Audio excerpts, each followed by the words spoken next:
Hey guys, it's about to be the start of the new year, and we all know with new year comes New Year's resolutions. And so I have, in my opinion, what are the top resolutions that you all should have for anybody that's doing any kind of penis enlargement activities. And these are going to be real tangible techniques, okay? Not like lose weight, like I always say.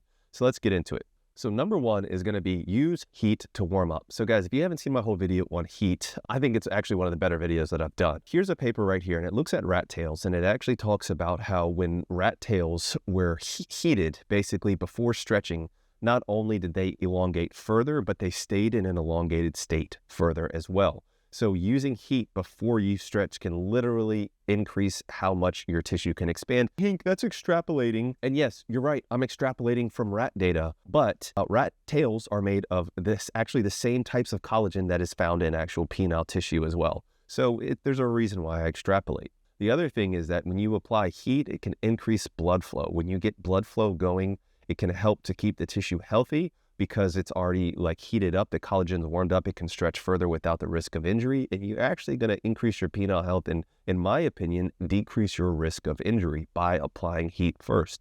So what would I recommend?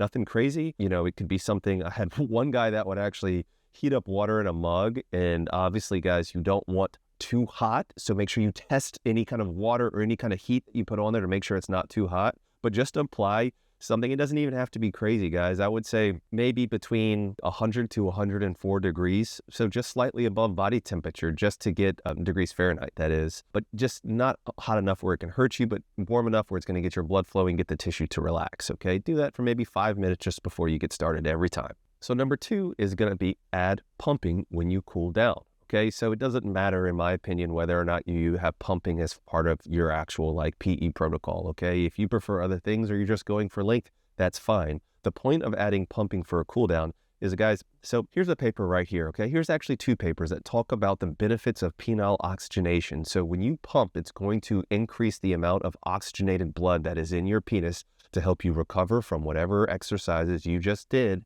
as well as keep your penile tissue healthy. So you want to, after you do your routine, whatever it may be, just apply some light pumping. The other thing, guys, if you haven't seen this video that I just made recently on pumping updates, there's a paper that talks about all the ways, all the mechanisms through which pumping can actually improve your erection quality, whether it be through the sheer stress, actually causing some proliferation of the endothelial cells in your actual blood vessels, making your blood vessels actually healthier, and also releasing things like nitric oxide. And so nitric oxide is obviously the key to healthy erections. So guys, I think that this is a very important thing that at the end of every workout, everybody should be doing. Now, what would I recommend? I would recommend just light pumping. So you need a pump with a gauge, and pumping anywhere between 4 to 6, maybe at most 7 inches of mercury. That's all you need. And do that for honestly just a set of 5 minutes, okay? Or 2 sets of 5 minutes. Nothing crazy. You don't have to go in there erect or anything. Just put it in, let the blood flow accumulate in there. Obviously stop if there's any kind of pain or discomfort, and then take it off just at the end of your routine. I think it will really help to decrease your risk of injuries and improve recovery and improve erection quality. So guys, before I go into the next one, I have a course where I break down all the science that I have learned and what I think are some of the best techniques, to the most scientifically sound techniques for anybody going through penile enlargement. So if you're interested, it's what I use to get my gains that you all have probably seen by this point. But if you're interested, the link is in the description below. So what's my next New Year's resolution?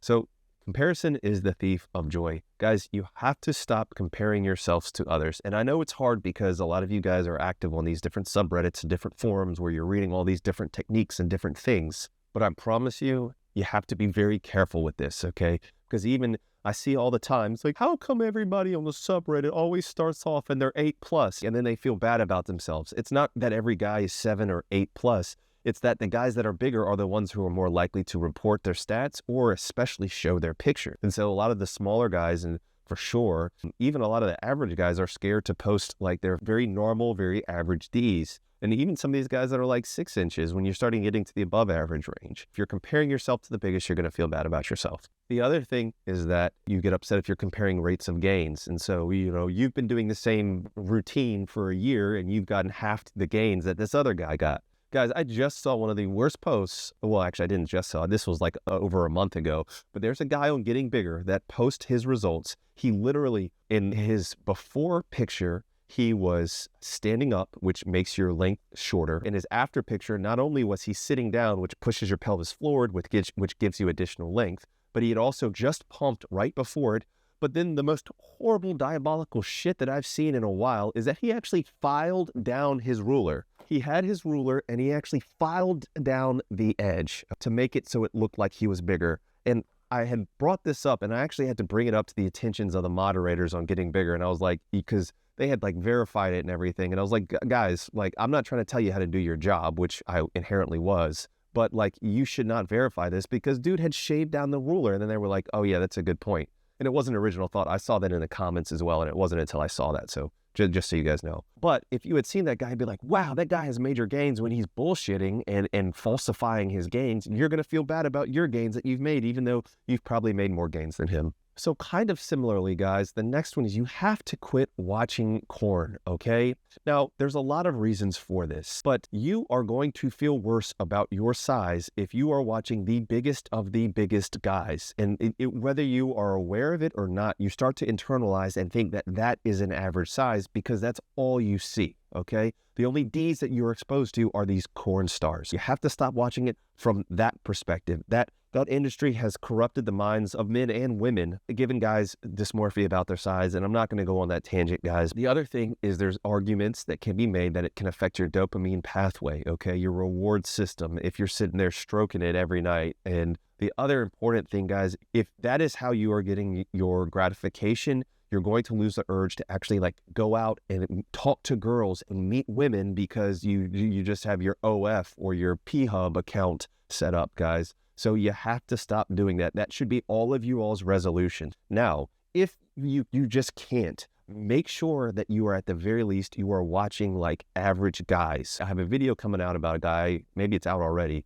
Nathan Bronson, who I would argue is still big, okay? He's definitely bigger than average, but he has a much more realistic portrayal of the D and you'll feel far less worse about yourself. Far less worse. You know what I mean. Okay, next, gonna be another hard one for you guys to hear. You have to cut down on the amount that you stroke your beef. Guys, the reason for that is actually a couple-fold, okay? Just to be very clear, just do whatever makes you happy. If you think, oh, no, there's nothing wrong with me doing it 7 times a day. Don't do the voice. But guys, here's a paper on hard flaccid, okay? One of the people that they looked at in this study got hard flaccid from overly aggressive masturbation. So if you are using your hand, that can put a lot of trauma, a lot of stress on your D, especially if you're doing it too often and too aggressively with your hand, and you can literally cause severe injuries just from that. So especially if you're doing any kind of enlargement, you're pulling, tugging, stretching, bop it. You all know what I mean. And then that's all that micro trauma. And then you're finishing off by aggressively doing that, especially you guys that have been losing sensitivity. That's called death grip and don't even realize how hard you're pulling or squeezing. You can cause some serious damage. So from a tissue health perspective, it would help you to decrease. Now, if you must do it, then I would recommend that you use some kind of sleeve or a pocket kitty cat, if you know what I mean, where you're not putting nearly as much stress or as much tension on your D. But guys, the other thing is that I think it helps when you have a healthier libido, okay? And by not getting that relief several times a day or even every day, you're going to have a higher libido. And once again, I do think the benefit as far as your overall dopamine, your reward system balance is going to be much better by not stroking your beef multiple times a day. Now, once again, guys, sound off in the comments, okay? I want to know. I think it helps with engagement. It helps the algorithm, which reminds me, guys, please just leave a like. And if you haven't subscribed, it really means a lot if you subscribe, and I would really appreciate it. But at the end of the day, do what makes you happy. These are my recommendations, guys. Take it or leave it. This is based on my opinion. Next is going to be just staying consistent. So many guys are on these forums and on these different subreddits, and they're like, oh, so-and-so is using, well, I actually just talked about heat, but it's like, oh, using heat when they pump. Oh, no, now they're using vibration. Oh, no, now they're doing P-shots. And these people are like, oh, jumping around, clamping, soft clamping, all of these different techniques. And really, at the end of the day, you need to be consistent. I have yet to see any definitive evidence that doing any of those additional form factors, whatever it would be, shockwave therapy, heat, we're talking about gains. I'm not talking about penile health, vibration, any of these things. I have yet to see clear evidence that it's actually increasing the rate of gain. Okay, maybe it'll come, maybe it won't. But if you're jumping around, hopping between different things, that's not good for you just being consistent with what you're doing. The other thing, guys, I have coached more guys this year through my Patreon, patreon.com/DocHink if you need me, link is in the description, that have injured themselves by adding on vibration than I care to mention. One guy literally got petechia so bad that wasn't even like red dots. He literally had profuse bleeding and scabbing of his entire D. And you guys think I'm making it up. I swear on my dog's life that I am not, through adding in vibration. Now, a lot of these guys that are getting injured don't know what they're doing and they're not following the guidelines, or they're just, you know, like I always say, overzealous. But it doesn't change the fact that guys are getting injured by trying these new, latest, greatest techniques rather than sticking with the stuff that's been tried and true. So next, it would be focus on ways to maximize your EQ, your erection quality, guys. I've said it before, but guys, just by maximizing erection quality in studies that have used things like Viagra, guys gained an additional 1.8 centimeters. That's almost a full inch in size just by maximizing their erection quality. I think a lot of you guys, if you just got better erection quality, you wouldn't feel the need to get bigger because you're like, oh, I thought I was only 6, but I'm actually 6.75, okay?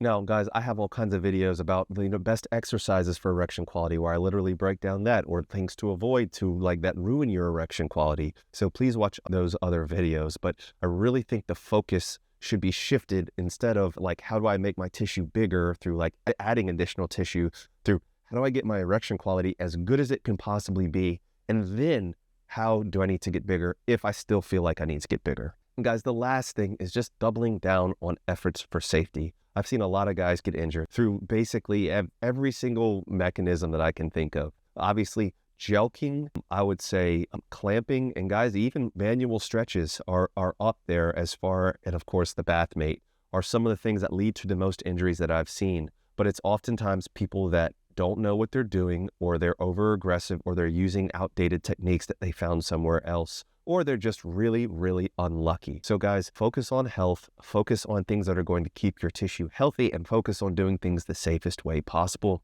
That's my list, guys. Let me know what you think. What do you think should be added to it? What do you think? What are your PE resolutions, or just New Year's resolutions in general, if you have any? Remember, guys, there's nothing wrong with self-improvement, but you are enough just as you are.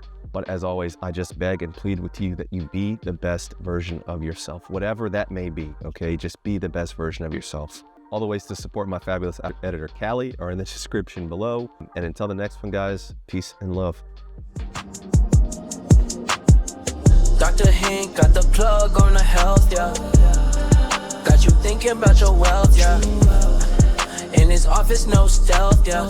Pinnacle of that below the belt, yeah. Checks and balance, he's managing.